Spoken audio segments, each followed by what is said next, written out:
Assalamualaikum warahmatullahi wabarakatuh. Masih di channel kita Edi Prayitno, Menachem Ali Official dan Graha Mu'alaf.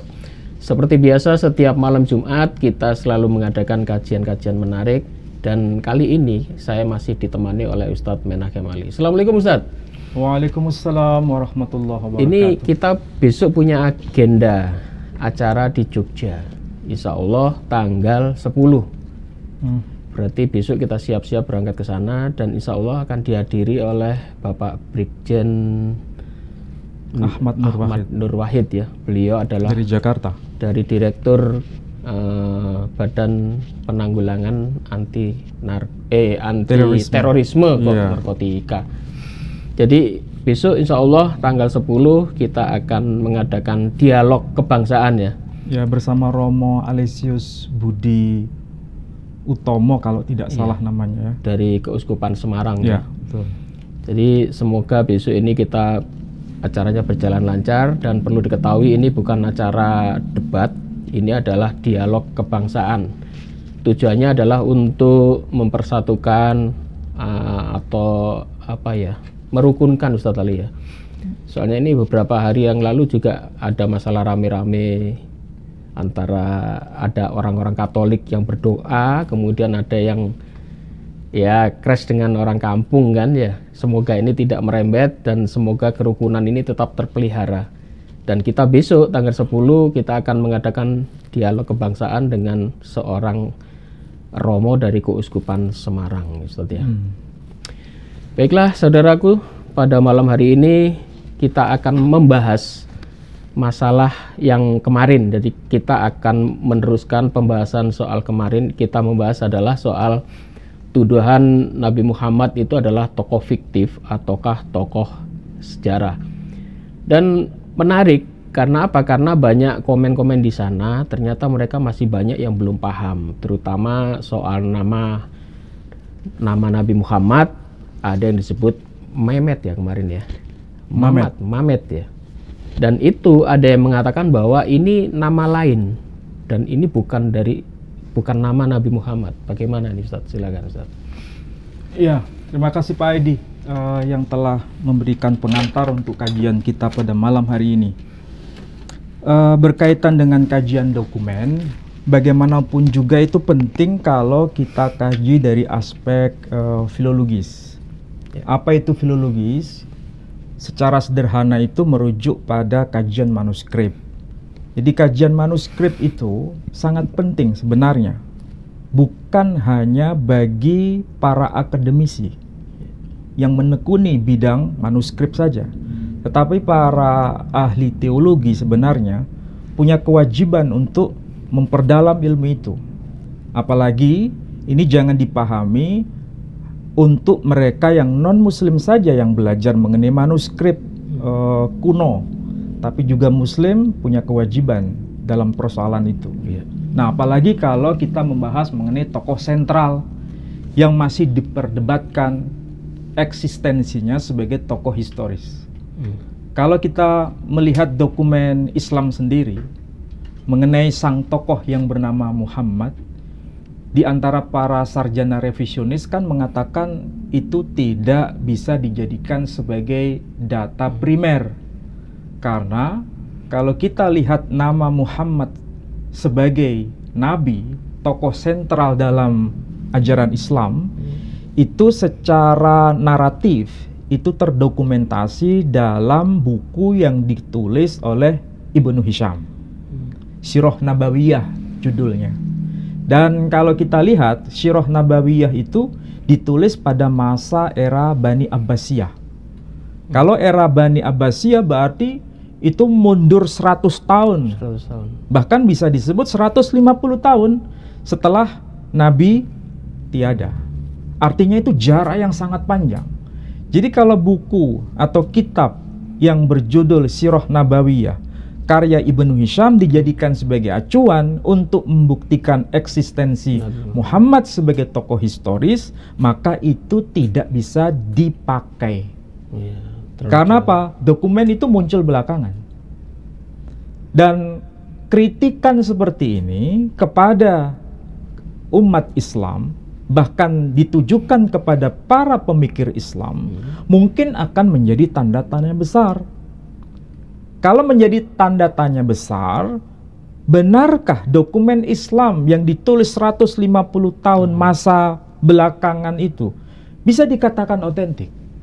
Sedangkan tokoh yang sedang dibicarakan itu 150 tahun sebelumnya.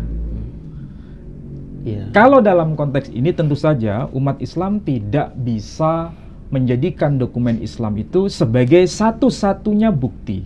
Dan kalau dianggap sebagai satu-satunya bukti, itu berlaku internal. Internal di kalangan Muslim. Tapi tidak bisa dijadikan acuan untuk menjadi hujjah bagi mereka yang non-Muslim. Nah, di sini kita harus mulai cerdas untuk memilih dan memilah dokumen apa yang seharusnya kita ajukan. Nah, kemarin kan kita bahas salah satu dokumen yang ditulis oleh seorang tokoh besar yang tulisannya itu dianggap paling sahih dalam dunia non-Muslim. Apa itu karya yang ditulis?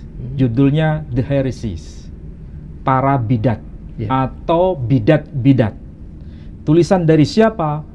John of Damascus atau Yohanes Damaskene, atau dalam bahasa Arab disebut Yuhanna ibn Mansur. Nama aslinya Yuhanna ibn Mansur. Dan Yuhanna ibn Mansur ini menulis nama tokoh memang. Nama tokoh ini ditulis dalam bahasa Yunani. Perhatikan di sini. Dan saya kira kita masih mencermati dokumen ini memang tertulis dalam bahasa Yunani. Karena sang tokoh itu menulis dalam bahasa Yunani. Dan beliau itu diakui sebagai Bapak Gereja Purba dari madhab Kristen Ortodok maupun madhab Kristen Katolik. Dan Kristen Protestan pun mengakui bahwa ini dokumen sangat-sangat otentik. Di sini disebutkan nama Mamet Eponomatsomenos. Ada seorang tokoh yang bernama Mamet. Jadi ini nama orang, tidak merujuk pada gelar, tidak merujuk pada sifat seseorang, tapi ini benar-benar sebagai proper name, nama diri atau nama tokoh, bukan sifat atau karakter seorang tokoh. Itulah sebabnya disebut Mamet Eponomatsomenos hoste te palaya kainea diateke. Lihat di sini, Mamet Eponomatsomenos, seorang yang bernama Mamet hoste te palaya. Dia, jadi ini merujuk pada tokoh. Dia menguasai kainea diateke. Menguasai apa? Perituhan, yakni kitab-kitab perjanjian baru yang disebut Nea, dan diateke perjanjian lama. Jadi tokoh ini dikenal di antara Bapak Gereja Purba sebagai orang yang menguasai kitab-kitab perjanjian baru maupun perjanjian lama. Namanya disebut Mamet. Tapi ada orang yang mengatakan bahwa Mamet ini tidak ada hubungannya dengan tokoh yang diagungkan dalam dunia Islam. Jadi kalau Mamet itu dianggap sebagai Muhammad, itu terlalu jauh. Ada yang mengatakan demikian. Alasannya apa? Alasannya karena memang tidak disebut Muhammad kan? Oh gitu. Tapi disebut Mamet. Dan Mamet di sini, meskipun dia menguasai perjanjian lama, kitab-kitab perjanjian lama ataupun kitab-kitab perjanjian baru, tetapi tokoh ini tidak merujuk pada tokoh sentral Muhammad. Karena memang teks ini tidak menulis Muhammad. Jadi ini hanya tertulis nama Mamet. Tapi masalahnya, kalau ini tidak ada kaitan dengan nama Muhammad, tapi Mamet merujuk pada tokoh lain, bukan sebagai tokoh sentral yang menerima wahyu Al-Quran dalam ajaran Islam. Kalau begitu, Mamet di sini tertulis dalam dokumen buku Yuhanna Damaskus. Judulnya apa? Judulnya adalah The Heresies, bidat-bidat. Salah satu bidat yang dibicarakan adalah Ismailiton. Kalau Ismailiton berarti kaum Ismail. Ya. Jadi salah satu bidat, salah satu ajaran sesat, namanya bidat itu kan Ya, ajaran menyimpang. Menyimpang dari kekristenan waktu Dari itu ya. kredo yang ortodoks. Ya. Ajaran yang menyimpang dari ajaran yang sudah dianggap resmi. Itulah yang disebut sebagai the heresies. Heresies. Dan salah satu ajaran heresies itu adalah ajaran kaum Ismail yang dalam bahasa Yunani disebut Ismailiton. Ya. Dan tokoh yang menyebarkan ajaran Ismailiton atau ajaran kaum Ismail itu bernama Mamet. Dan Mamet ini menguasai kitab perjanjian lama dan kitab perjanjian baru. Pertanyaannya, apakah Mamet di sini memang betul-betul tidak ada kaitan dengan Muhammad? Ya. Bukankah Muhammad sendiri yang mengklaim dirinya sebagai nabi itu memang berasal dari kalangan kaum Ismail? Ya. Menurut dokumen Islam dan menurut dokumen Yuhanna Damaskini, memang betul Mamet itu berasal dari kaum Ismail. Lalu tokoh siapa lagi yang berasal dari kaum Ismail yang menguasai kitab-kitab perjanjian lama dan perjanjian baru selain dari Muhammad itu Nabi sendiri? Muhammad. Itu kan pertanyaan kritis sebenarnya. Ya, ya. Jadi kalaupun dikatakan ini tidak disebutkan nama Muhammad, memang iya, hanya disebut Mamet. Mamet. Tapi Mamet di sini sama maksudnya dengan Muhammad. Karena tidak ada tokoh lain selain Muhammad yang disapa dengan Mamet dari kalangan kaum Ismail yang menguasai kitab-kitab perjanjian lama dan perjanjian baru menurut dokumen gereja selain dari tokoh yang dimaksud. Ya, bentar Pak Li. Kalau menurut Yohanes Damaskus ini, kalau Mamet ini dikatakan menguasai perjanjian lama dan perjanjian baru ya, kira-kira kalau ini buat Nabi Muhammad, beliau itu belajar dari mana ya? Bisa menguasai dua kitab itu ya? Nah, ini begini. Ini adalah narasi perspektif dari pihak outsider. Ya. Mengenai ajaran Islam yang mengatakan bahwa Nabi Muhammad tidak belajar kepada para pendeta, dia tidak membaca kitab-kitab perjanjian baru ataupun perjanjian lama. Apalagi ada tuduhan buta huruf. Apalagi ada statement bahwa beliau ummi, tidak bisa baca, tidak bisa tulis. Itu kan klaim dari dokumen Islam. Oh gitu. Ya kan? Perspektif Islam. Ya. Perspektif Islam memang berbeda dengan perspektif Kristiani, dokumen eksternal. Dalam rinciannya, mengenai rincian itu bisa berbeda Pak Edi. Tetapi secara global berkaitan dengan sang tokoh itu sebagai tokoh historis, memang terbukti disebutkan namanya. Meskipun detailnya berbeda. Dalam hal apa? Detail mengenai pengetahuan kitab-kitab perjanjian lama atau kitab-kitab perjanjian baru. Itu kan masing-masing perspektif bisa berbeda. Ya. Jangankan begitu, Injil Matius, Injil Markus, Injil Lukas, Injil Yohanes bicara Injil yang sama, tetapi perspektifnya berbeda. Ceritanya berbeda-beda. Itu kan sama-sama kitab Injil kanonik. Iya. Belum lagi kalau bicara mengenai Injil apokrif. Apokrif, ya kan? apalagi lintas kitab lagi. Nah, itu kan memperkaya perspektif. Jadi perspektif itu tidak seragam Pak Edi. Baik dalam internal satu agama maupun eksternal di luar agama itu.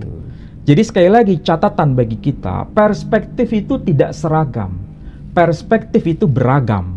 Tetapi kalau itu dicari apa istilahnya meeting point-nya atau yang disebut dengan istilah core-nya, intinya itu bicara satu tokoh yang sama, yakni Mamet. Dan Mamet berasal dari kalangan kaum Ismail. Makanya ajarannya disebut Ismailiton. Meskipun dianggap bid'ah tadi ya. Ya, tapi perhatikan di situ. Kalau lihat dari data yang pernah kita sampaikan pada pekan yang lalu, John Damaskus itu kan lahir tahun 676. Lahirnya 676. 676. Meninggal tahun 749 Masehi. Ya kan? Artinya dokumen ini ditulis ketika sang tokoh sudah wafat. Ya kan? Siapa sang tokoh yang dimaksud? Ya, Muhammad itu sendiri. Selisih cuma 2 tahun. 676. Bukan. Kalau beliau wafat tahun 632. Nabinya umat Islam itu yang bernama Muhammad Sallallahu Alaihi Wasallam itu meninggal wafat tahun 632 Masehi. Dokumen ini ditulis oleh John of Damascus yang meninggal tahun 749 Masehi. Berarti jaraknya belakangan, jaraknya panjang. Maksudnya ini dokumen belakangan. Tetapi ini menjadi sebuah bukti, ini dokumen eksternal. Meskipun tidak sezaman, ya, tidak sezaman. Tetapi ini dokumen yang baru muncul belakangan, tapi eksternal, dokumen eksternal. Tapi ini bukan satu-satunya bukti. Oh, ada lagi? Ya, kita lihat ya.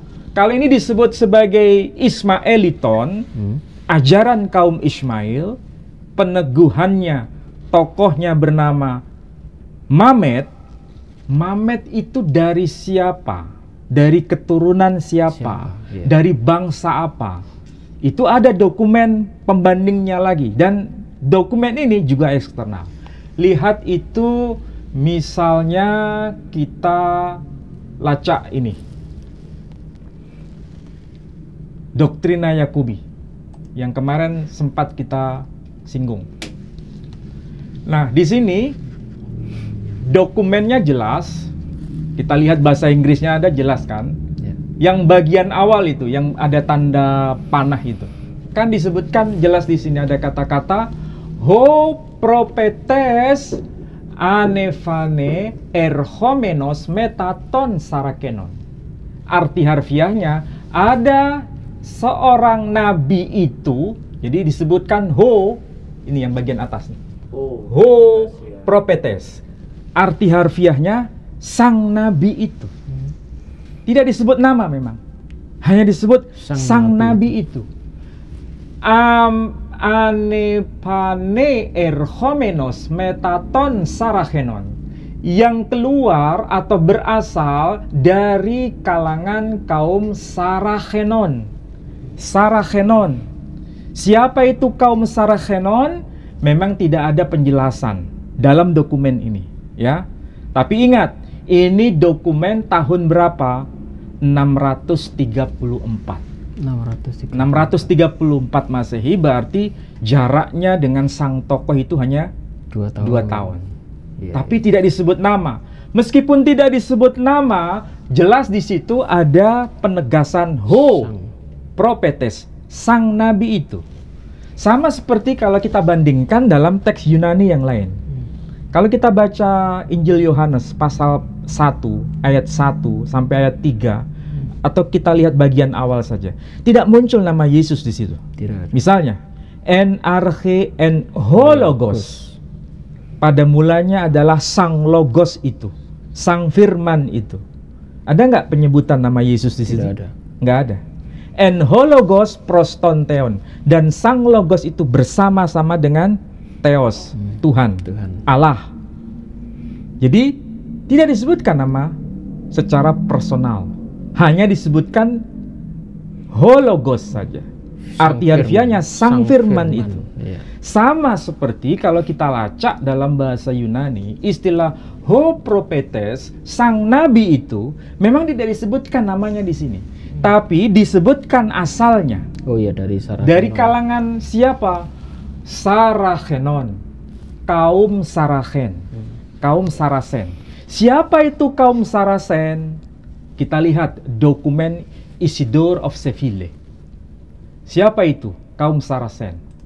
Jadi kita tidak mungkin hanya berbicara satu dokumen, karena kata-kata kunci itu saling terkait menjadi satu jaringan makna. Ada disebut ho propetes, sang nabi itu. Kata kunci yang kedua Sarachenon, kaum Sarasen. Siapa itu kaum Sarasen? Di sini dijelaskan oleh Isidore of Seville. Isidore of Seville menyebutkan ini dalam bahasa Latin. Kalau tadi dalam bahasa Yunani. Dalam bahasa Latin di sini agak besar Pak Edi. Oke. Nah. Ismael fili Abraham. Jadi Ismail putra Abraham. Ya. Jelas. Aquo Ismaelit. Mereka nanti keturunannya disebut kaum Ismail. Quo nux corrupto nomine Saraceni. Mereka disebut secara keliru dengan nama Saraceni. Jadi mereka disebut secara keliru dengan sebutan atau nama Saraceni. Apa itu Saraceni? Kuasi Asara, merujuk pada nama Sarah. Oh, dari Sarah. Jadi kesimpulannya sederhana. Ismail itu memang putra Abraham. Putra Abraham ini nanti punya keturunan disebut kaum Ismail. Dan kaum Ismail itu nama lainnya disebut Saraceni. Istilah Saraceni itu adalah istilah yang keliru. Sebenarnya maksudnya keliru itu? Keliru karena dinisbatkan kepada Sarah. Arti harfiahnya Saraceni itu keturunan Sarah, tapi dinisbatkan secara keliru kepada Sarah. Pada hasilnya beliau kan keturunan Hajar, ya kan? Oh gitu. Hajar. Ya, ya. Tapi dinisbatkan secara keliru kepada Sarah. Itulah sebabnya mereka disebut sebagai kaum Saraceni. Tetapi ini merupakan bukti bahwa kaum Ismail itu nama lainnya adalah kaum Saraceni. Itulah sebabnya di sini selain ada penyebutan istilah Saraceni, nama lainnya disebut Agareni. Agar, yakni keturunan Hagar. Oh. Jadi mau disebut sebagai Hagareni atau itu ya kaum Ismail. Atau Saraceni. Atau Saraceni itu juga disebut kaum Ismail.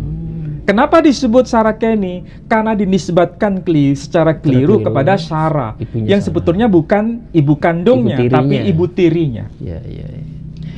Dan menariknya, jelas di sini disebut Ismaelit, kaum Ismail, sama dengan Saraceni, sama dengan Hagareni, keturunan dari Abram. Dan Isidore of Seville itu hidup tahun berapa? Kalau kita lihat data ya, Isidore of Seville itu meninggal tahun 636 Masehi. 636 Masehi. Nabinya umat Islam meninggal tahun berapa wafatnya? 632 Masehi. 632 Masehi ke 636 Masehi selisihnya berapa tahun? Hanya 4 tahun. Berarti dalam masa rentang waktu yang sezaman, selisihnya hanya 4 tahun. Berarti Isidore of Seville itu hidup sezaman dengan Nabi umat Islam atau tidak? Sezaman. Sezaman. Ya. Dan cara memahami istilah Saraceni, pasti yang dimaksud Saraceni itu adalah kaum Ismail. Pada masa kehidupan Muhammad sallallahu alaihi wasallam. Iya, iya, iya. Paham ya maksud saya? Dan ini memang manuskrip sezaman tulisan dari Isidore of Seville yang hidupnya lebih panjang dibanding sang tokoh yang bernama Muhammad sallallahu alaihi wasallam yang selisih wafatnya hanya 4 tahun. Dan ini bukan orang Islam. Dan ini dokumen eksternal, dokumen kaum Kristiani, baik dalam tradisi Katolik maupun tradisi Ortodok. Mengakui keberadaan Nabi Muhammad. Mengakui bahwa sang tokoh itu adalah historis. Iya, ada terbukti. Bukan tokoh fiktif. Betul. Dan istilah Saraceni atau Saracen atau Sarakenon sudah tertulis dalam minimal 2 dokumen. Dokumen pertama adalah Doktrina Yakobi tahun 634. Ya, ada penyebutan Ho Propetes, sang nabi itu dari karangan Sarakenon. Apa itu yang dimaksud Sarakenon? Dijelaskan pada dokumen yang paling tidak ini ditulis tahun 636 sebelum tahun itu. Berarti sezaman dengan sang tokoh yang bernama Muhammad Sallallahu Alaihi Wasallam. Berarti dalam pengetahuan tradisi gereja, Muhammad itu tokoh historis, bukan tokoh fiktif. Betul. Ya. Bahkan diakui juga beliau sebagai tokoh historis itu keturunan kaum Saracen. Dan siapa itu Saracen? Keturunan Ismail. Siapa itu Ismail? Keturunan Abraham. Jelas kan? Ini dokumen, kita rujuk dua dokumen kuno, dokumen purba, dan itu sezaman. Soalnya kalau hanya disebut Saraceni, nanti ada tuduhan itu mungkin buat Ishak ya. Ternyata di sini disebutkan lagi itu nama yang keliru. Nama yang penisbatannya keliru dinisbatkan kepada Sarah. Tapi sama-sama ibunya sih ya. Iya, sama-sama ibu tiri meskipun ya. Dari sang tokoh. Jadi Ismail itu sebetulnya punya dua ibu. Pertama, ibu kandung yang disebut dengan Hagareni. Di sini disebutkan kan ada Hagareni. Ada ini. Nah, ini. Hagareni.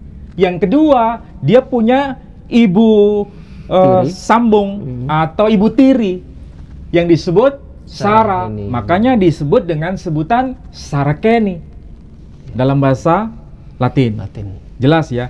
Dua dokumen ini sama-sama menegaskan bahwa Saraceni ada tokoh yang bernama Ho-Propetes, gelarnya.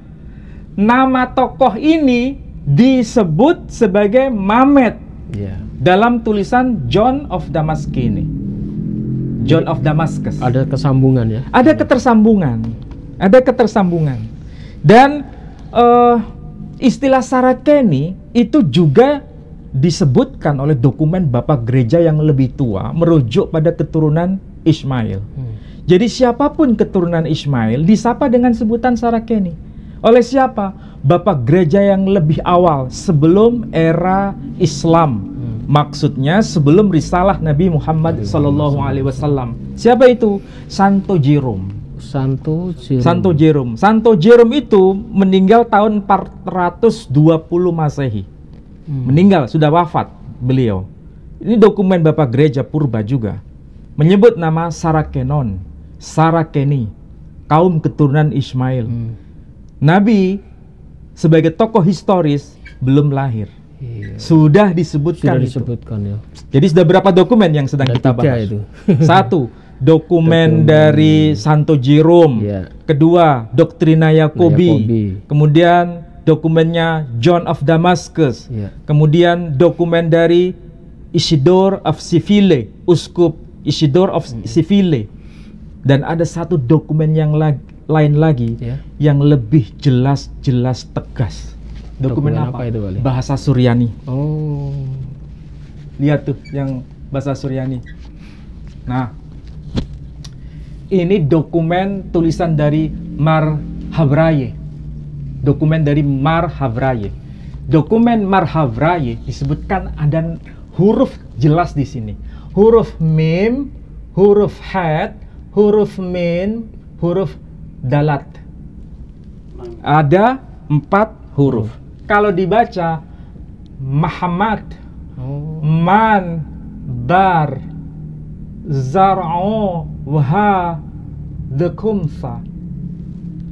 Arti harfiahnya, Muhammad seorang yang ketika kecil, mit huwa abuh, telah meninggal bapaknya. Oh, gitu. Jadi maksudnya Muhammad man bar zar'u za'u huwa bekumta mit huwa abuh. Arti harfiahnya, Muhammad adalah orang yang ketika masih kecil, mit huwa abuh, bapaknya telah meninggal. Kemudian disebutkan Abdallah, huruf ain, huruf bat, kemudian dalat, olaf, lamat, he. Abdallah Wa Abu Talib dadi maksudnya wa Abu Talib dade, dan Abu Talib adalah pamannya, dade. Ravye yang memeliharanya. Oh, disebutkan ya. Kalau begitu lebih jelas lagi ini ya. ini siapa? Iya, iya. Ada nggak orang Tokoh ya. tokoh yang bernama Muhammad yang bapaknya itu bernama Abdallah Sudah bapaknya meninggal. sudah meninggal waktu beliau kecil. Wa Abu Talib dadeh, dan pamannya, dadeh itu bahasa Suryani pamannya, disebutkan Ravye, dari kata rav itu memelihara, merawat. Ravye yang memeliharanya. Huruf he itu he menunjuk pada huwa. Iya. Ravye yang memeliharanya. Berarti ini tidak mungkin merujuk pada tokoh lain kecuali merujuk pada tokoh yang bernama Muhammad. Mungkin orang berkata, kan tidak disebut Muhammad, disebut Muhammad. Kalau begitu Muhammad bukan Muhammad. Apa begitu kesimpulannya? Apalagi ini kan yang nulis bukan orang Arab ini ya. Ini yang menulis adalah Mar Evraye. Mar Evraye itu dari tokoh kekristenan Suryani. Suryani ya. Artinya apa? Kalau ini tidak merujuk pada tokoh yang disentralkan dalam tradisi Islam, yakni Muhammad, yang ayahnya bernama Abdullah, Meninggal. pamannya bernama Abdul Muttalib, kira-kira ada nggak tokoh lain yang memiliki narasi seperti ini selain dari Nabi Muhammad Sallallahu Alaihi Wasallam? Ya, ada. Ini abad berapa ini, Wali? Ini memang abad yang belakangan. Oh, ya. Tapi di sini yang penting kita bisa tahu kalau menurut catatan sejarah, Mar Evraye itu lahir tahun 1222. 1222. Meninggal tahun 1286 Masehi. Berarti itu masa abad pertengahan ya. Masa abad pertengahan. Tetapi jelas di sini mau disebut Muhammad, bukan Muhammad. Ataupun dalam bahasa Latin disebut Mamet, bukan Muhammad. Tetapi ujung tombak yang sedang dibicarakan adalah tokoh yang sama. Kalau dalam dokumen yang lebih awal, itu memang tidak disebut nama, hanya disebut Ho Propetes, sang nabi itu. Dari kalangan mana? Kalangan Saraken atau Saracen. Sedangkan dokumen yang sezaman dengan sang tokoh yang bernama Muhammad, Saracen itu adalah orang-orang keturunan Ismail. Dari Ibu Sarah. Ya.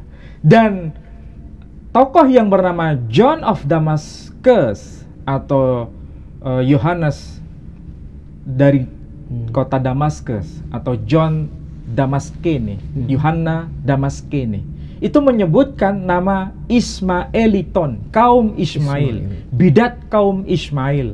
Dan orang yang menyebarkan ajaran bidat kaum Ismail berasal dari kalangan itu bernama Mamet. Dan Mamet itu bahasa Yunani, ternyata dalam bahasa Suryani disebutkan Muhammad manbar zau huwa, dialah orang yang bernama Muhammad, disebutkan bekumta, waktu kecil, bekumta itu arti harfiahnya waktu kecil. Mit artinya maut, mati. Huwa abu, abahnya. Jadi bapaknya meninggal waktu dia masih kecil. Jelas kan siapa lagi sang tokoh ini? Kesimpulannya sederhana sekarang.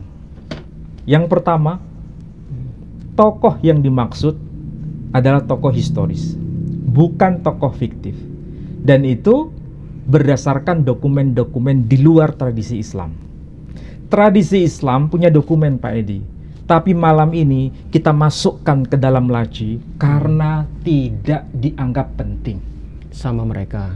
Ya tentu saja oleh mereka yang tidak mengakuinya. Kalau kita menggunakan dokumen Quran, itu kan intern dokumen internal yang diimani Pak Edi dan saya. kita, ya. Tentu saja itu tidak punya makna. Atau berdasarkan dokumen Sirah Nabawiyah, tulisan Ibnu Hisham, itu pasti akan ditolak karena itu dokumen Ya, internal belakangan, kita. internal juga. Maka mau tidak mau kita harus hadirkan data di luar dokumen kita. Apalagi Dokumen tadi eksternal ada lagi seperti ini. sejaman lagi ya. Ada yang dokumennya itu Selisih. sebelum era Nabi Shallallahu Alaihi Wasallam, ada dokumen pada masa Nabi masih hidup, dan ada dokumen setelah Nabi wafat. meninggal. Jadi dokumen yang saya sebutkan semua itu adalah dokumen eksternal, Ya. bukan merujuk dokumen internal, tapi dokumen eksternal. Dokumen eksternal sebelum era Nabi, kita bisa lihat dokumen tulisan dari Santo Jerome. Dokumen yang sezaman dengan Nabi atau era yang mendekati zamannya Nabi, kita bisa lihat dokumen dari Doktrina Yakubi atau tulisan dari Uskup Isidore of Seville yang judul karyanya Liber Etymologia, yang tadi tertulis dalam bahasa Latin, yang ditulis dengan istilah Sarakeni, merujuk pada keturunan Ismail. Kemudian dokumen setelah Nabi wafat, dokumen apa itu? Tulisan John of Damascene. Dan sekaligus dokumen dari tulisan Marhebraius. Ada satu lagi dokumen yang tadi saya lupa, padahal bukunya saya bawa. Oh gitu. Dokumen apa itu? Dokumen karya dari Santo Theophanes. Santo Theophanes. Ya, Santo Theophanes. Ini dalam bahasa Latin di sini.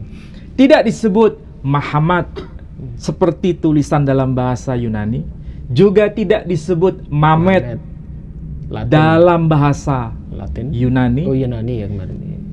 dan tidak disebut dengan istilah ho propetes dalam bahasa Yunani, tapi di sini ditulis dalam bahasa Latin. Tertulis apa? Muhammad Sarakenorum qui et Arabum. Apa itu? Muhammad. Siapa itu Muhammad? Nah, iya. Ya memang tidak disebut Muhammad. Muhammad dalam bahasa Latin. Dalam bahasa Yunani, Mamet. Sarakenorum dari kalangan kaum Saracen. Qui et Arabum atau disebut kaum bangsa Arab. Princeps et pseudoprofeta, seorang pemimpin dan juga sekaligus nabi palsu. Dianggap nabi palsu. Iya. Kenapa disebut begini? Ini kan berarti menolak Kenabian. Muhammad sebagai nabi. Iya, otomatis. Karena ini perspektif, ya. Perspektif dari sang penulis sebagai bapak gereja purba pada masanya yang tidak percaya kepada Muhammad sebagai nabi. Iya, dan harus saya sampaikan. Tetapi ini minimal sebagai bukti bahwa tokoh yang dimaksud, sosok yang dibicarakan itu adalah tokoh historis. Ya, ada orangnya yang berasal dari kalangan kaum Saracen, artinya keturunan Ismail, yang juga disapa dengan sebutan Arabum, orang Arab, dan mengakuinya sebagai seorang pemimpin. Namanya disebut juga. Namanya disebut Muhammad. Jadi tidak ada alibi lagi bahwa yang dimaksud Muhammad bukan Muhammad.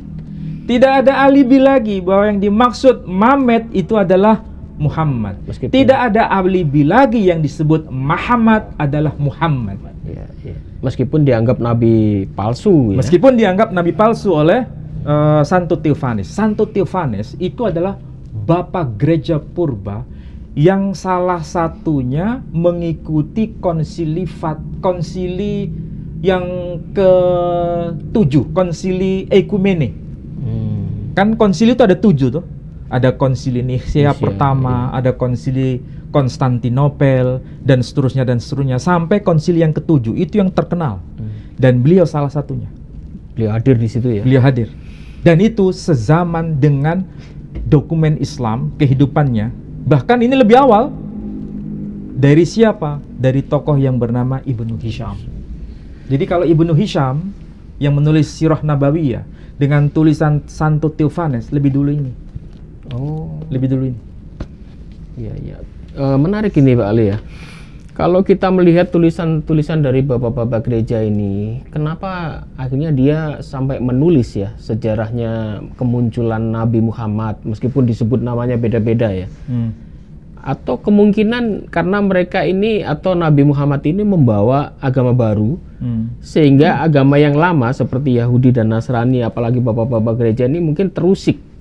Akhirnya mereka menulis siapa ini Nabi yang muncul, atau seperti itu, Ustaz? Ya, kalau dalam analisa saya secara sederhana begini, agama baru itu memang menjadi sebuah keniscayaan dan itu sifatnya historis. Ini bukan hanya bicara mengenai Islam sebagai risalah Nabi terakhir Muhammad Sallallahu Alaihi Wasallam. Kita bisa ambil contoh ya, seorang tokoh yang bernama Yesus Hanotsri atau Yesus dari Nazaret. Itu kan termaktub namanya dalam kitab Talmud. Oh iya. Nama sang tokoh ini dianggap sebagai penyebar ajaran heretik. Penyebar ajaran yang menyimpang dari tradisi Yahudi. Dan memang betul, pada awalnya ajaran Kristiani itu adalah ajaran heretik dari tradisi Yahudi. Pecahan ya. Dan itu tertulis dalam kitab Talmud, juga tertulis dalam dokumen-dokumen gereja, bahkan tertulis dalam kitab Perjanjian Baru. Gitu. Bukankah orang-orang Kristen pada generasi awal, mereka kan beribadah di sinagoga? Sinagog awal-awalnya. Iya kan? Ada kan kisah itu termaktub dalam Kisah Para Rasul, kitab Kisah Para Rasul. Mereka baru dikenal dengan sebutan Kristianoi, orang-orang Kristen saat mereka di Antiokhia. Artinya apa? Mereka itu awalnya adalah orang-orang Yahudi yang percaya kepada Yesus atau Yesus Hanotsri sebagai Mesias. Nah, orang Yahudi kan tidak mengakui itu sebagai Mesias palsu. Jadi orang Yahudi itu menganggap pemimpin yang mengajarkan Injil itu sebagai Mesias palsu. Nah, ketika Islam datang, maka tidak salah bila dalam perspektif Kristiani disebut sebagai pseudoprofeta, nabi palsu. Jadi kalau kekristenan yang dibawa oleh Yesus Kristus dianggap sebagai Mesias palsu, tokohnya itu dianggap sebagai Mesias palsu, Muhammad Sallallahu Alaihi Wasallam itu awalnya juga dianggap sebagai sekte heretik. Sekte yang menyimpang dari tradisi kekristenan. Dianggap bidah. Dianggap sebagai bidat yang menyimpang. Siapa yang mengatakan begini? Yohanes Damaskus sendiri. Bahkan Theophanes juga menyebutkan sebagai pseudoprofeta, nabi palsu. Nggak ada masalah. Toh Muslim juga harus sadar diri. Kalau nabinya disebut nabi palsu, nggak perlu marah. Kaum Kristiani, Yesus Kristus disapa sebagai Mesias palsu, juga tidak perlu marah. Toh ini adalah perspektif masing-masing. Artinya apa? Kalau kita sama-sama belajar seperti ini, Muslim mengetahui dokumen gereja, kenapa kok nabi saya disebut nabi palsu, nggak perlu marah. Kenapa? Ini perspektif gereja. Sebagaimana Yesus Kristus juga disapa sebagai Mesias palsu. Dalam dokumen apa? Dokumen Talmud Yahudi. Jadi kita sama-sama menyadari. Soalnya ada lagi tuduhan, memang saya sering membaca dari tulisan-tulisan orang-orang Kristen ya, dari orang-orang apologet itu, mereka menuduh Islam ini memang pecahan, dianggap pecahan dari ajaran-ajaran Kristen. Apalagi awal-awalnya tadi disebutkan bahwa Nabi Muhammad ini menguasai kitab Perjanjian Lama dan Perjanjian Baru. Menguasai kitab Perjanjian Lama dan Perjanjian Baru. Jadi sebetulnya kalau kita membaca dokumen itu secara lengkap, komprehensif gitu ya, saya kira kita sama-sama belajar untuk saling memahami. Munculnya sekte itu tentu saja natural. Kristen itu sebetulnya sekte dari tradisi Yahudi. Islam juga sebagai sekte dari tradisi Kristen. Dan itu berkelanjutan. Tetapi di sini kalau kita bicara dari perspektif filosofi agama, agama itu kan kalau bahasa kerennya itu disebut revelation, wahyu. Tapi wahyu itu sebenarnya tidak bisa dipisahkan dari revolution. Apa itu revolution? revolusi. Apa itu revolusi? Jadi perkembangan dari awal-awal gini ya, perjalanan waktu atau gimana itu, Ustaz Ali? Jadi kalau kita bisa bayangkan revolusi itu apa? Panjang ya, perjalanan Revolusi itu panjang. melawan dari yang sudah established. Oh, melawan yang Melawan sudah dari yang sudah mapan. ada. Evolusi yang panjang ya. Kalau revolusi, panjang. Revolusi itu beda berarti ya. antitesa, melawan dari yang sudah mapan. Iya. Dan saya kira itu fenomena natural, dan kita sama-sama penganut agama yang berbeda bisa melihat dengan kacamata yang sama. Maksudnya bagaimana? Begini, Yahudi sebagai sebuah agama kan dibawa oleh Musa, ya, dan itu sebetulnya melawan dari tradisi yang ada di Mesir, Firaun. Itu kan bentuk revolusi sebenarnya, betul. Ya kan?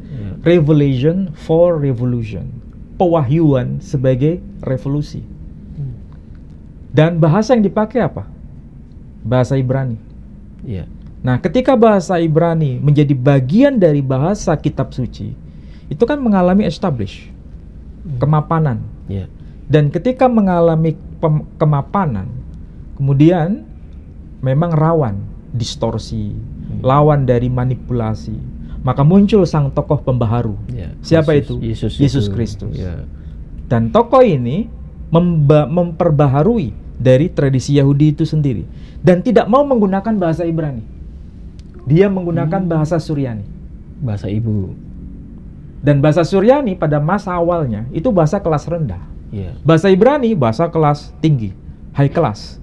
Tapi Yesus ketika datang tidak mau menggunakan bahasa Ibrani, dia menggunakan bahasa Suryani. Makanya ketika dia mengajarkan Injil, dia selalu menggunakan bahasa Suryani. Tapi sayangnya, Ephata, sayangnya manuskripnya apa yang ditemukan malah Yunani ya. Ya, itu lain persoalan ya. Tapi yang jelas semua sepakat dari semua tradisi gereja, Yesus bicara dalam bahasa Suryani. Ya. Karena Ephata, dia bilang, terbukalah matamu, atau talita kumi, wahai anak perempuan, bangkitlah. Ketika dia di tiang salib, sebagaimana keyakinan kaum Kristiani menyebutkan apa? Eli Eli lama sabaktani.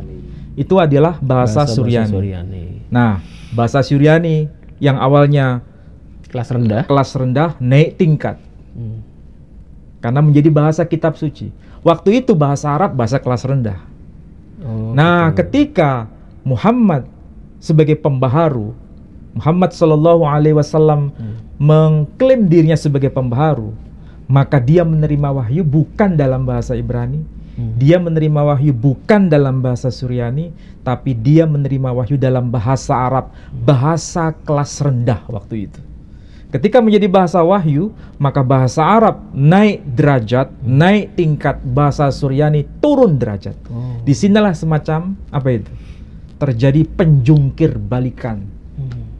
Bahasa yang awalnya naik kelas menjadi turun derajat. Begitulah sistem yang sistemnya ada. Ya. Soalnya kapan ini dari perspektif outsider ya. Kapan hari kita sudah bahas soal bahasa itu, ada yang klaim bahasa Ibrani bahasa surga, ada yang klaim bahasa itu kan bahasa menurut dokumen masing-masing. Iya. Orang Yahudi pun mengakui bahwa bahasa surga itu ya bahasa Ibrani. Iya. Leshana kedusha.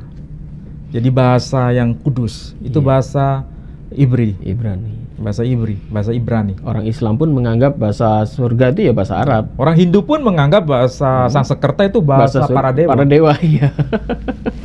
Masing-masing klaim ya. Tapi kita kalau bicara klaim tidak akan pernah habis selesai. Tapi kalau kita bicara dari perspektif agama masing-masing untuk saling memahami, kita akan menemukan benang merah sebenarnya. Sebetulnya bahasa yang asli itu bahasa apa? Nggak ada yang bisa menjawab kan? Sampai hari ini. Ya, baiklah saudara-saudaraku sekalian, menarik ya. Kita akhirnya terjawab sudah pertanyaan kalian semua, para netizen yang sudah komen-komen di komen ya. Dan kita ucapkan terima kasih ya untuk para netizen yang sudah menulis komen-komen ya. Saya harap komennya yang bagus dan membangun. Buktinya apa? Komen Anda kita bahas hari ini. Anda mempertanyakan soal apakah Muhammad itu Nabi Muhammad, itu ada di komen ya, dan kita bahas. Dan alhamdulillahnya kita sudah menemukan jawabannya. Ustadz Ali tidak hanya menghadirkan satu dokumen, ini tadi udah dihadirkan beberapa dokumen. Ada 5 Ada 6 dokumen. 6 dokumen ya. Dan semua ini bukunya Ustadz Ali punya. Jadi tidak copy dari Google ya. Jadi kalau mau lebih belajar lagi bukunya siap. Nanti Ustadz Ali mau buka perpustakaan juga di rumah ini. Udah. Masih dibangun ini ya. Jadi kalau kalian mau baca-baca bukunya Ustadz Ali, silakan datang. Tapi tidak boleh dibawa pulang. Dibaca di tempat tidak apa-apa. Baiklah saudaraku sekalian, kita ingatkan sekali lagi kita punya banyak program ya. Kita juga akan mengadakan kajian-kajian di beberapa pondok pesantren, kemudian kita juga mengadakan dialog-dialog dan sebagainya. Di samping kita masih membangun masjid di Wonosalam. Semua ini kita butuh dana, tolong dukung kami agar perjuangan kami, dakwah kami ini tetap bisa berjalan. Supaya apa? Supaya tujuan kita ini adalah tidak lain hanya untuk mencerdaskan umat. Kita tidak mencari materi di sini. Kita tidak mendapatkan materi dari donatur Anda, tidak. Semua donasi ini untuk pembangunan masjid. Semua pengurus di Yayasan Pembina Mu'alaf tidak ada yang digaji, ya. Anda bisa tanya, ini ada tim-tim di sini, tidak ada yang digaji semuanya. Jadi semua donasi Anda akan kami salurkan untuk perjuangan, untuk pembangunan masjid yang saat ini pintunya belum terpasang, jendelanya belum terpasang. Kemarin kita sudah pasang satu marbot orang di sana dan beliau mengeluh saat hujan airnya masuk karena apa? Jendela dan pintunya belum ada. Jadi tolong Anda sisihkan dana Anda dan bisa Anda kirim ke rekening kami di Yayasan Pembina Mu'alaf At-Tauhid Pusat, karena Yayasan At-Tauhid Pusat ini ada di Jawa Timur ya. Di nomor rekening 11188899971 atas nama YPM At-Tauhid Jawa Timur. Jangan lupa nomor ini ya. Karena ini Yayasan Pembina Mu'alaf At-Tauhid Pusat. Jadi ini pusatnya di Jawa Timur. Dan kita punya program membangun masjid sekalian. Insya Allah kalau nanti jangka panjang kita juga akan membangun sebuah pondok pesantren di sana dan sebagai Islamic Center ya untuk pengajaran-pengajaran kitab-kitab terdahulu. Akan ada kajian-kajian di sana. Mungkin Ustaz Ali ada closing? Saya kira sudah cukup dari sudah saya jelaskan secara tuntas. Mudah-mudahan bisa dipahami semua. Baik. Demikian saudara-saudaraku sekalian, atas perjumpaan kita pada malam hari ini, semoga ada manfaatnya. Dan sekali lagi kami mohon maaf jika ada salah kata. Demikian, wabillahi taufiq wal hidayah. Wassalamualaikum warahmatullahi wabarakatuh. Waalaikumsalam warahmatullahi wabarakatuh.